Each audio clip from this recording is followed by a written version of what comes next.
નમસ્કાર, હું છું કિરણ કાપુરે. તમે જોઈ રહ્યા છો નવજીવન ન્યૂઝ. વરિષ્ઠ પત્રકાર પ્રશાંત દયાળ આપણી સાથે છે.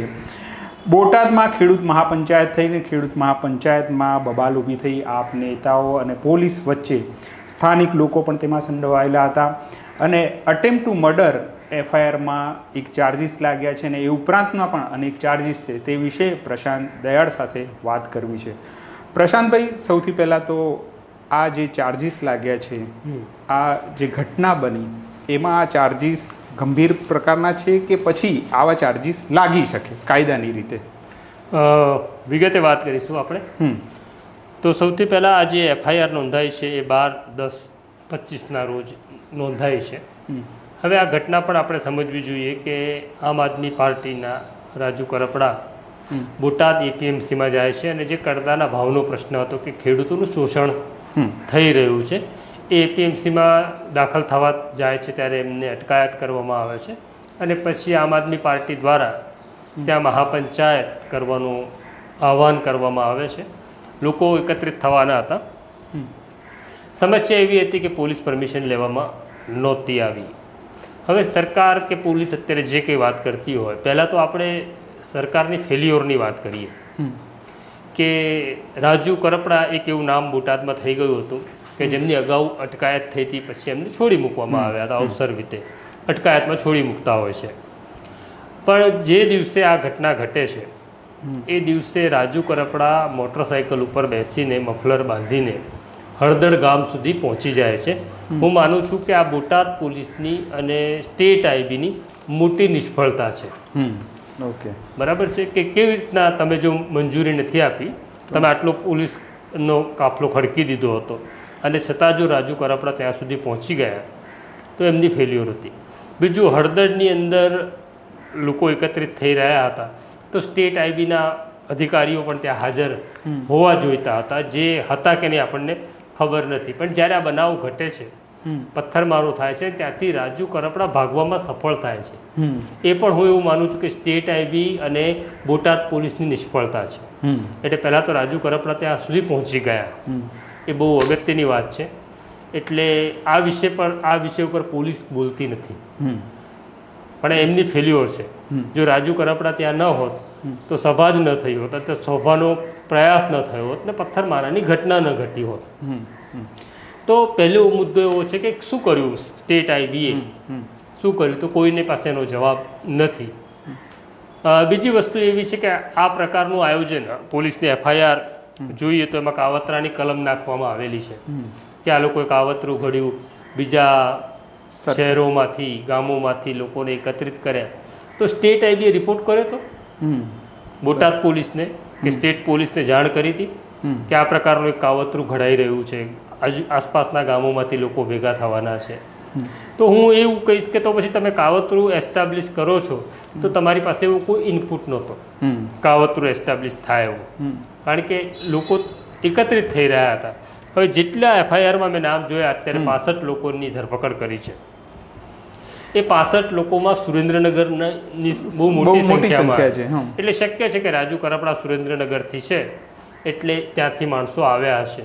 તો સુરેન્દ્રનગર પોલીસને પણ તમે એલર્ટ ન કરી?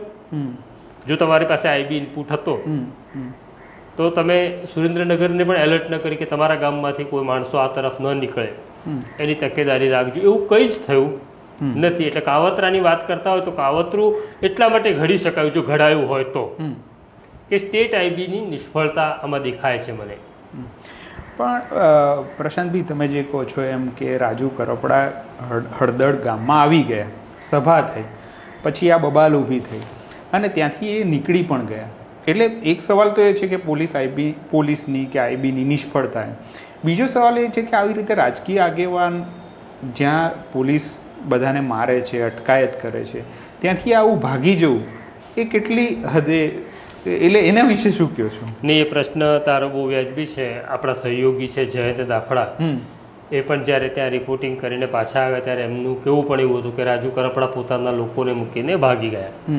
પણ આ એક પ્રકારનું યુદ્ધ છે, આ રાજકીય યુદ્ધ છે અને યુદ્ધમાં રણનીતિ હોય છે. જો રાજુ કરપડા ન ભાગ્યા હોત, રાજુ કરપડા પકડાઈ ગયા હોત તો એક્ઝેક્ટ ચૈતર વસાવા જેવો દાવ થવાનો હતો. અચ્છા. ચૈતર વસાવાને ડેડિયાપાડામાં તાલુકા પંચાયતની મિટિંગની અંદર ગ્લાસ માર્યો એવો એમનો આરોપ છે પોલીસનો. પોલીસની એફઆઈઆર પ્રમાણે કે ગ્લાસ મારી હત્યાનો પ્રયાસ થયો. એટલે ગ્લાસ મારીને પણ કોઈનું મર્ડર થઈ શકતું હોય એવો આ પહેલો કિસ્સો છે. મને લાગે છે વિશ્વનો પહેલો કિસ્સો હશે કે ગ્લાસથી કોઈનું મર્ડર થાય, ગ્લાસ મારો અને માણસ મરી જાય. ખેર, એ તો પોલીસને જે સૂચના મળે છે એનું એ પાલન કરે છે. અને ચૈતર વસાવાને લાંબો સમય જેલમાં રહેવું પડ્યું અને સેશન્સ કોર્ટમાંથી પણ જામીન ન થયા. હાઈકોર્ટમાંથી આખરે જામીન થયા પણ શરતી થયા છે કે ડેડિયાપાડામાં પ્રવેશ કરવો નહીં. એક્ઝેક્ટ આ કેસમાં એવું થતું. હવે તો આપણી પાસે એફઆઈઆર પણ છે કે 307ની કલમ લાગેલી છે. તો રાજુ કરપડાને ચોક્કસ લાંબો સમય સુધી જેલમાં મૂકવાનું આયોજન, એટલે દેશી ભાષામાં કહું, જગદીશ મહેતાની ભાષામાં, તો ચૈતર વસાવાની જેમ રાજુ કરપડાને બૂચ મારવાનો પ્લાન સરકારનો હતો. અને આ એમની રણનીતિ હતી કે બહાર જઈને લીગલ રેમેડી છે આગોતરા જામીનની, એનો ઉપયોગ કરવો હોય તો તમે તમારી ધરપકડ ન થાય તો જ તમે કરી શકો. અને સામાન્ય રીતે એવું થાય છે કે જ્યારે સેનાપતિ પકડાઈ જાય ને ત્યારે સેના નાસી પાસ થતી હોય છે. તો આ સ્થિતિમાં સેનાપતિએ ભાગવું અનિવાર્ય હતું એવું મને લાગે છે. આનું અર્થઘટન કોઈ એવું પણ કરે કે ખેડૂતોને મૂકીને ભાગી ગયા, પણ હું માનું છું કે આ રણનીતિ છે. બહાર રહીને કેટલીક વખત તમારે યુદ્ધ લડવા માટે 2 ડગલા પાછળ પણ ખસવું પડે. આપણે હળદરની જ વાત કરીએ કે જ્યારે રાજુ કરપડા સભાને સંબોધવાના હતા એની પહેલાં પોલીસ આવી અને પોલીસને લોકોએ ભગાડી. પોલીસે લગભગ 500-700 મીટર સુધી એ પાછળ હટી, એમના ઉપર પથ્થરમારો થયો, બધું થયું. અને પછી પોલીસ ફોર્સથી આવી. જો ત્યારે જ જે પોલીસ હતી અને ત્યાં જ સામનો કર્યો તો એમને ખબર હતી ત્યારે કે અમારી સંખ્યા ઓછી છે અને ટોળું વધારે છે, એટલે અત્યારે બહાદુરીનો સમય નથી. અત્યારે પાછા હટો, નવો ફોર્સ આવે એની રાહ જુઓ અને પછી લોકો એક્શનમાં આવે. તો આ એક રણનીતિ હોય છે. પણ તમે જે રણનીતિ કહો છો એમાં તો એવું પણ છે ને કે અત્યારે બીજેપીની સરકાર છે, રાજુ કરપડા, આપ નેતાઓ બધા ટાર્ગેટ પર છે. તો આ સભામાં હિંસા ન થાય એનું ધ્યાન રાજકીય આગેવાનોએ રાખવું જોઈએ. જે ન રહ્યું કાં તો એમના કાબૂમાં એ લોકો ન રહ્યા, એક વાત એવી છે. બીજી વાત, આપના નેતાઓ જે એક આક્ષેપ લગાવી રહ્યા છે કે આ તો બીજેપીવાળા આવીને ધમાલ કરીને ગયા અને બધું અમારા પર આવી ગયું. એટલે એ મુદ્દામાં શું કેવું? કોઈ પણ રાજકીય આગેવાન જાહેરમાં, માની લો કે પ્લાનિંગ હોય તો પણ કોઈ રાજકીય આગેવાન એવું તો જાહેરમાં કહેતો નથી કે તમે પોલીસને મારજો, મારી નાખજો. છતાં પણ ઇન્ટરેસ્ટિંગ છે તારો પ્રશ્ન. 2 મુદ્દા બહુ ઇન્ટરેસ્ટિંગ છે પોલીસની એફઆઈઆરમાં, મારા હાથમાં છે. એમાં એક ટાર્ગેટ એમણે સોશિયલ મીડિયાને કર્યું. હા, સોશિયલ મીડિયાને ટાર્ગેટ કર્યું કે સોશિયલ મીડિયા મારફતે, હું એમના શબ્દોમાં જ કોટ કરું તો, અલગ અલગ સોશિયલ મીડિયાના માધ્યમથી બોટાદ માર્કેટિંગ યાર્ડ ખાતે મહાપંચાયતમાં ભાગ લેવા મોટી સંખ્યામાં હાજર રહેવા લોકોને આહ્વાન કરવામાં આવ્યું હતું. આવું સોશિયલ મીડિયાનું તે વારંવાર લખે છે. પણ બહુ સ્વાભાવિક છે કે જ્યારે સરકાર હોય ત્યારે અખબાર કે ટેલિવિઝન આ ઘટનાને પ્રસારિત કરતા નથી, અથવા આમ આદમી પાર્ટી એટલી નાની છે કે જેનું ટેલિવિઝનમાં કે અખબારમાં વજૂદ નથી. એ સ્થિતિમાં એમને સોશિયલ મીડિયાનો સહારો લેવો જ પડે. મને તો શંકા એવી પણ જાય છે કે આગળ તપાસ ચાલે તો સોશિયલ મીડિયા જેમણે આ સોશિયલ મીડિયામાં પ્રચાર પ્રસાર કર્યો છે એને આરોપી ના બનાવે તો સારું. એટલે એમાં ચૈતર ને ગોપાલ ઇટાલિયા બંનેનું નામ, હા, નામજોગ છે. ઈશુદાન ગઢવીનું પણ નામ આપ્યું છે. તો એક તો પહેલી વાત છે સોશિયલ મીડિયાની. હવે તારો જે સવાલ છે કે હિંસા ન થાય એના માટે શું એમ, તો એ નેતાની જવાબદારી છે કે નહીં? તો પોલીસની એફઆઈઆર અત્યારે સાચી માનવી પડે આપણે. આ બધું તો કોર્ટમાં ટકશે કે નહીં ટકે ખબર નથી. સૌથી અગત્યનો મુદ્દો એમણે જે ટાંક્યા છે, 2-3 મુદ્દા હું કહીશ. પોલીસ આપણી મહાપંચાયત, આ કોણ કહે છે? આમ આદમી પાર્ટીના આગેવાનોએ કાર્યકરને કહ્યું, એટલું જ છે. કોણે કહ્યું એ નથી, નામ નથી. પોલીસ આપણી મહાપંચાયતને રોકવા માટે પ્રયત્ન કરશે, પણ આપણે પોલીસને તાબે નહીં થવાનું. મોરે મોરા આપવાનો છે, જેથી તમો પથ્થર, ઈંટો, રેતી, બોટલ વગેરે એકત્રિત કરી રાખો. અચ્છા. આપણે આજે પોલીસને સબક શીખવાડી દેવાનો છે. કોઈએ ડરવાનું નથી. પોલીસ આવે તો 2-5ને પાડી દઈએ. રાજ્યમાં દાખલો બેસાડવાનો છે. તેમજ પોલીસના વાહનોને પણ મોટા પથ્થરો મારી તોડી સળગાવી દેવાનું કાવતરું છે. હવે આવું એ લખે છે એફઆઈઆરમાં. પોલીસ ઇન્સ્પેક્ટરે પોતે ફરિયાદી થયા છે. એમનું નામ પણ આપણે દર્શકોને કહી દઈએ. પીડી વાંદા પોલીસ ઇન્સ્પેક્ટર પાળિયાદના છે. એ પોતે ફરિયાદી થયા છે આ મામલે. હવે એ લખે છે કે આ કાર્યકરોએ આવી વાત કરી. એક આ મુદ્દો છે. બીજો મુદ્દો એવું કહે છે, આમ આદમી પાર્ટીના હોદ્દેદાર પ્રવીણ રામ સંબોધન કરતા કહે છે, પોલીસ એના ગમે એટલા ડબ્બા ઉતારવા હોય તો ઉતારી લે, આખા ગુજરાતને ની પોલીસને ગામમાં નાખવી હોય તો નાખી દે, તમારે ઊભા થવાનું નથી. બાકી અમે બેઠા છીએ, તમારો વાળ વાંકો થયો તો ગમે તેવું કરીશું મોરે મોરા. એવું ઉશ્કેરણીજનક ભાષાનો પ્રયોગ પ્રવીણ રામે કર્યો હતો એવું એમનું કહેવું છે. હવે આ પણ એક ટ્રાયલનો વિષય છે. ટ્રાયલમાં આ સાબિત કરવું પડશે પોલીસે કે આ લોકોએ ઉશ્કેરણી ફેલાવી હતી કે નહીં. તો પોલીસની એફઆઈઆર તો અત્યારે એવું કહે છે કે એમણે ઉશ્કેરણી ફેલાવેલી હતી. એટલે સંભવત આનો વિડીયો કે એવું કશું એમની પોલીસ પાસે હોવું જોઈએ એવું માનીએ છીએ આપણે. એવું માનીએ. હશે કે નહીં આપણને ખબર નથી. અત્યારે આ એફઆઈઆર છે એટલે માનવા સિવાય આપણી પાસે કોઈ કારણ નથી. બીજો એક સવાલ એવો છે કે ભાઈ રાજુ કરપડા કે પ્રવીણ રામ એ લોકો અત્યારે ભૂગર્ભમાં છે, આગોતરા જામીન. પણ જે બીજા છે જે તો સામાન્ય લોકો છે, જે સુરેન્દ્રનગરમાંથી આવ્યા હતા, એ લોકોનું શું? એ લોકો હવે એ જ વાત છે કે આજે 65 લોકોને જેમને ડિટેન કર્યા હતા પહેલા દિવસે, એ 65 લોકોની આજે ધરપકડ બોટાદ પોલીસે બતાડી દીધી છે. એટલે હવે ચોક્કસ છે કે આ 65ની દિવાળી તો હવે જેલમાં પસાર થવાની છે. આ બિન જામીન લાયક ગુનો છે 307, એટલે કે હત્યાના પ્રયાસનો. એટલે એમને નીચલી કોર્ટ જામીન આપવાની નથી. સેશન્સ કોર્ટ અને હાઈકોર્ટ એમનો બેઝ છે હવે જામીન લેવાનો. પણ બીજી એક સમસ્યા એવી છે કે અત્યારે હવે કોર્ટોમાં વેકેશન છે આવતીકાલથી. એટલે એમની જામીન અરજી વેકેશનમાં ચાલશે નહીં. એટલે એમની દિવાળી ત્યાં જેલની અંદર પાકી થવાની છે. હવે આ જે ચાર્જીસ લગાવ્યા છે એમાં ઓબ્વિયસલી કઈ પોલિટિકલ વાત હોઈ શકે. એક આપણે એ પણ શક્યતા જોઈએ છે. પણ પોલીસવાળા જે ઇન્જર્ડ થયા છે 3-4, એના કારણે પણ આ ચાર્જીસ આવી રીતે આવ્યા હોય. તારો બહુ અગત્યનો પ્રશ્ન છે કિરણ કે 307નો ગુનો મેં મારી કેરિયરમાં પથ્થરમારાની ઘટના છે. બરાબર છે. પોલીસનું કેવું એવું છે કે પ્લાન કાવતરું હતું ને બધું ઠીક છે. એ પોલીસની સ્ટોરી કે પોલીસની થિયરી છે. પણ પથ્થરમારાની અંદર 307ની કલમ લગાડી હોય મેં મારી કેરિયરમાં પહેલી ઘટના જોઈ છે કે જેમાં હત્યાનો પ્રયાસ નાખવામાં આવ્યો. આપણે બે રિપોર્ટર પણ ત્યાં હતા. કેટલું ફ્લેક્ચ્યુઅલ જે ઘટનાઓ છે એને તોડી મરોડી એફઆઈઆરમાં રજૂ કરી છે. હું કહું આપણી પાસે એના વિઝ્યુઅલ પણ છે. કે ત્યાં આગળ એક પોલીસ જ્યારે આવે છે હળદળ ગામમાં, પછી પોલીસ વિડ્રો થવા લાગે છે, લોકોનું ટોળું આગળ વધે છે, ત્યારે એક બોલેરો કાર છે, એમાં જે ડ્રાઈવર અને પોલીસ સ્ટાફ હતો એ ટોળાથી એટલા નજીક આવે છે કે એ લોકો પણ ઉતરીને પાછા હટી જાય છે. અને બોલેરો ખાલી હતી. એ બોલેરોને લોકો ઊંધી પાડી દે છે. આપણી પાસે એના વિઝ્યુઅલ પણ છે. એની ઉપર પથ્થર મારે છે, તોડી નાખે છે. આ ઘટના કેમેરામાં કેદ થયેલી ઘટના છે જેને કોઈ નકારી શકે નહીં. અને એ લોકોએ જ કરેલું છે. આપણે એવું પણ નથી કહેતા કે પોલીસે જાતે ઊંધી પાડી. પણ હવે એફઆઈઆર શું કહે છે બહુ અગત્યનું. બોલેરો રજિસ્ટ્રેશન નંબર GJ00981P18ના ચાલક અશ્વિનભાઈ દાજીભાઈ મકવાણા, એટલે બોલેરોનો ડ્રાઈવર પોલીસ કર્મચારી,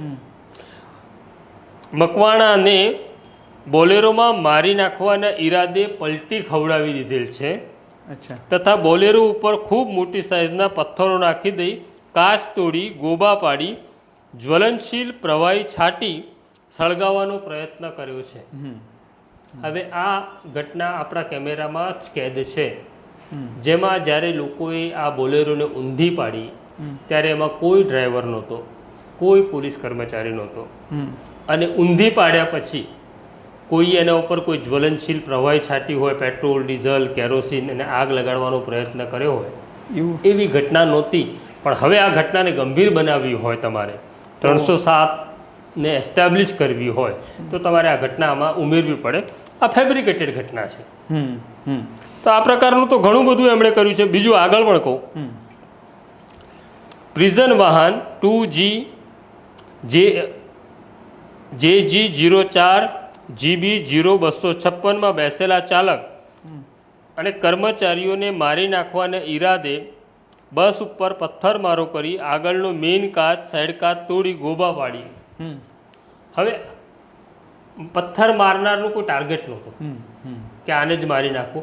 એટલે આ જે 307 વાળી વાત છે ને, એ ઊભી કરેલી વાત છે. પોલીસને ચોક્કસ વાગ્યું છે, એના સાથે આપણી સહાનુભૂતિ છે. ડીવાયએસપી મહર્ષિ રાવલ સહિત 5-7 કોન્સ્ટેબલોને વાગ્યું છે, પણ એમાં 307 દાખલ થાય એવો આ પહેલો બનાવ છે કે પથ્થરમારામાં પોલીસે 307 દાખલ કરી. જેમ ચૈતર વસાવામાં ગ્લાસમાં 307 દાખલ થઈ, એમાં અહીંયા પથ્થરમારામાં 307 દાખલ થઈ છે. અને બીજું કે જ્યારે આ બધી ઘટનાઓ બની પછી પોલીસ એટેકિંગ મૂડમાં આવી, પોલીસે તેના નિર્દોષ લોકોને માર્યા. હવે એમાં શું થઈ શકે? નહીં, એટલે કાયમ માટે એવું થાય છે કિરણ કે જ્યારે પોલીસ ઉપર હુમલો થાય ને, પોલીસને વાગે, ત્યારે બહુ સ્વાભાવિક પ્રક્રિયા છે, કારણ કે પોલીસ છેલ્લે માણસ છે. આપણને પણ કોઈ એકલ દોકલ માણસ મારી જાય, પણ આપણી સાથે જો આપણું ટોળું હોય તો પછી એટેકિંગ મોડમાં આવે. એ પોલીસ એ રીતના જ એક સામાન્ય માણસની જેમ જ પોલીસ બિહેવ કરે છે. એટલે પોલીસે એવું જ બિહેવિયર કર્યું, એમને વાગ્યું. એટલે બીજી વાત એવું છે કે સામાન્ય લોકોને કે નિર્દોષ લોકોને પકડે આવો આરોપ કાયમ થાય છે, પણ એવી કોઈ આમની પાસે એવું કોઈ માપદંડ નથી કે ગુનેગાર કોણ નિર્દોષ કોણ ત્યારે નક્કી કરવું. હવે જો આ રાજુ કરપડા ત્યાં આવવાના હતા તો ત્યાં સ્ટેટ આઈબીના અધિકારીઓ તો ખાનગી કપડામાં હોય છે, એ જો ત્યાં હાજર રહ્યા હોય તો એ કહી શકતા કે આ છે આ નથી. પણ આવું કંઈ જ થતું નથી આપણી ત્યાં. આપણી ત્યાં એક વોટર કેનન પણ છે આપણી પાસે, જેમાં તમે કેમિકલ વાળું કલર વાળું પાણી ભરી દો અને આ પ્રકારનું મોબ હોય એની ઉપર પાણી નાખો, એટલે બે થાય, એક તો ટોળું વિખેરાઈ જાય અને બીજું એમાં કલર હોય શરીર ઉપર ચોટે, એટલે માણસ ભલે ભાગી ગયો પણ 2, 4, 5 દિવસે પકડાય ત્યારે તો એની ઉપર કલર છે કે નહીં એના આધારે તમે નક્કી કરી શકો કે આ ઘટના સ્થળે હતો કે નહીં. પણ એવા કોઈ પ્રયોગ, સાયન્ટિફિક પ્રયોગ આપણી ત્યાં થતા નથી. પછી લોકોને ઘરમાંથી કાઢીને તમારે તો નંબર બતાડવા છે. અને સૌથી અગત્યનું એવું છે આ કેસની અંદર હું કહીશ કે સરકારને એક દાખલો બેસાડવો છે કે તમે આમ આદમી પાર્ટી સાથે રહેશો તો લાંબો ટાઈમ જેલમાં જશો. માટે આ બધા સામાન્ય ઘરના લોકો છે, હજી ખેડૂતો પકડાયા છે, એ તો એમને જે ભાવ નથી મળતો એના ઝઘડામાં ગયેલા હતા ને. પણ આજે એવી સ્થિતિ નિર્માણ થઈ ગઈ કે આમ આદમી પાર્ટીની સભા રેલી કે કોઈ કાર્યક્રમમાં જશો તો તમારે જેલમાં રહેવું પડશે. એ દાખલો બેસાડવાની FIR છે. હવે રાજકીય ફલક પર આખી વાત લઈ જઈએ તો સરકાર તો જે કાર્યવાહી કરે આવી રીતે, તો ચૈતર વસાવા એ રીતે જ આમ એમનું કામ તો છે જ ચોક્કસ, પણ એ રીતે મોટા થયા. પછી ગોપાલ ઇટાલિયા પણ એ રીતે મોટા થયા કે સરકારે એમની સામે વધારે આક્ષેપ કર્યા, કાં તો જે રીતે એમને ટાર્ગેટ પર રાખ્યા. હવે એ રીતે રાજુ કરપડા છે એમનો એક રાઈસ થઈ રહ્યો છે એવું આ ઘટના પરથી કહી શકાય. હું કાયમ એવું કહું છું કે સરકાર છે ને કાયમ દુશ્મનને અંડર એસ્ટિમેટ કરી રહી છે. હા, બરાબર. બે રીતના, એટલે રાજકીય દુશ્મનની વાત છે. સૌથી પહેલાં તો એવું છે કે રાજુ કરપડા હોય કે ચૈતર વસાવા હોય કે ગોપાલ ઇટાલિયા હોય કે જિગ્નેશ મેવાણી હોય કે કોઈ પત્રકાર હોય, એ તમારી પાસે શું વાત કરે છે, તમારી સામે શું વાત કરે છે, તો લોકોને પડતી સમસ્યાઓની વાત કરે છે તો તમારે સાંભળવાની છે. તમારી પાસે ફીડબેક હોવો જોઈએ. સમસ્યા એવી થઈ કે નરેન્દ્ર મોદી CM હતા ત્યારે એમની પાસે એક ફીડબેક ટીમ હતી. એમણે ઓફિસમાં કાયદેસર ફીડબેક ટીમ રાખી હતી કે ભાઈ રાજ્યના લોકો શું માને છે મારા વિશે કે મારી સરકાર વિશે, અને એ લોકો સામાન્ય લોકોની વચ્ચે સામાન્ય થઈને જતા હતા, ફીડબેક લેતા હતા. એટલે નરેન્દ્ર મોદીને ફીડબેક મળતો હતો. નરેન્દ્ર મોદી પછી આનંદીબેન CM થાય છે. આનંદીબેને પણ એ ફીડબેક ટીમનો ખૂબ ઉપયોગ કર્યો લોકોના પ્રશ્નો જાણવાને માટે. પણ આજે પછી એવી સ્થિતિ આવી કે વિજય રૂપાણીથી લઈને હમણાં સુધી એ ફીડબેક ટીમ જ નથી રહી, એનું વિસર્જન કરી નાખવામાં આવ્યું. તો સરકારની ઘણી બધી યોજનાઓ સારી પણ છે, પણ એ સારી ત્યારે સાબિત થાય જો એ લોકો સુધી પહોંચે, લોકોને એનો લાભ મળે. હવે લોકોને એનો લાભ મળે છે કે નહીં એનું કોઈ ફીડબેક સરકારને મળતું જ નથી. પહેલાં એવો સમય હતો કેશુભાઈ સુધી પણ, નરેન્દ્રભાઈ સુધી પણ આપણે કહીએ કે નરેન્દ્રભાઈ કે કેશુભાઈ સમયાંતરે કેટલાક પત્રકારોને ખાનગીમાં કે જાહેરમાં મળતા હતા અને શું છે લોકોના પ્રશ્ન, શું માને છે લોકો, શું સમસ્યા છે એ જાણવાનો પ્રયત્ન પણ કરતા હતા. એટલે નરેન્દ્રભાઈ હતા ત્યાં સુધી એવું થતું કે પોતાને ગમતા માણસો ને બોલાવતા હતા અને પોતાને ગમતા ફીડબેક સાંભળતા હતા. ખેર પણ ફીડબેક તો મળતા હતા એમને. હા, એક્ઝેક્ટલી. આજે સ્થિતિ એવી નિર્માણ થઈ છે કે તમારી પાસે ફીડબેક જ આવતો નથી કે કયો અધિકારી સારો, કયો ખરાબ, તમે જે યોજના મૂકી છે ગરીબો માટે, સામાન્ય જનતા માટે, એ ત્યાં સુધી પહોંચે છે કે નહીં, એવી ફીડબેકની કોઈ વ્યવસ્થા નથી. હવે સવાલ એવો છે કે આ નેતાઓ જે પ્રશ્નો ઉઠાવે છે આની હવા પણ કાઢી શક્યા હોત. આ મહાપંચાયત પહેલા તમે જાહેરાત કરી દીધી હોત કે ભાઈ આ કડદોજના જે ભાવનો જે સમસ્યા છે આખા ગુજરાતમાં એનું નિરાકરણ સરકાર લાવવાની છે, એક્ઝેક્ટલી, તો રાજુ કરપડા નાના થઈ ગયા હોત. પણ એની જગ્યાએ રાજુ કરપડા કે ગોપાલ ઇટાલિયા કે ચૈતર વસાવા કે જિગ્નેશ મેવાણીને મોટા કરવાનું કામ સરકાર કરી રહી. સરકારને એવું લાગે છે કે એમને દબાવે છે, પણ એ જ્યારે એમને સપ્રેસ કરે છે ત્યારે વધારે મોટા થતા જાય છે. હવે આ જે બધા જેના પર ચાર્જીસ લાગ્યા છે એ લોકોનું કાયદાકીય સમાધાન શું છે? એમને શું, કેવી રીતે એ લોકો કાયદાકીય સમાધાન અત્યારે કોઈ નથી. હવે FIR થઈ ગઈ છે. જવું પડશે. આજે 65 લોકો એરેસ્ટ થયા છે, એમને જેલમાં જવું પડશે. જે લોકો બહાર છે, રાજુ કરપડા છે કે પ્રવીણ રામ છે, બીજા છે આમ આદમી પાર્ટી, એમની પાસે એક જ હવે સમાધાન છે, બહાર છે એમના માટે કે એમને આગોતરા માટે એપ્લાય થવું પડે અને આગોતરા મળે તો એ લોકો ધરપકડથી બચી શકે છે. જો એમને આગોતરા નથી મળતા તો પછી એમની પણ આ જ પ્રકારે ધરપકડ થશે અને ચૈતર વસાવા જેમ લાંબુ ટાઈમ જેલમાં રહ્યા એમ એ લોકો પણ લાંબુ ટાઈમ જેલમાં રહેશે, એમાં કોઈ શંકા નથી. અને એક છેલ્લો સવાલ, તમે આઈબીની નિષ્ફળતા તો કહી દીધી, પણ આઈબી નિષ્ફળ કેમ રહ્યું? એટલે એ તમે કહી શકો કે ભાઈ આ આટલી મોટી ઘટના બની ગઈ, એમાં આઈબીનું તંત્ર અત્યારે બરાબર નથી એવું તો નથી નહીં, એટલે કે આમાં થોડું હલકામાં લઈ લીધું આખી વાત? સ્ટેટ આઈબીનું તો કામ જ છે કે થનારી ઘટનાઓ વિશે સરકારને કે પોલીસને બ્રીફિંગ આપવું, એમને ઇન્ફોર્મેશન આપવી. તો હળદરની અંદર પહેલાં તો ભાઈ રાજુભાઈ પહોંચી જાય છે, એની કોઈ ઇન્ફોર્મેશન અગાઉથી એમને મળતી નથી. પોલીસ નાકાબંધી કરવાનો દાવો કરતી હતી છતાં પણ એ ત્યાં પહોંચી ગયા.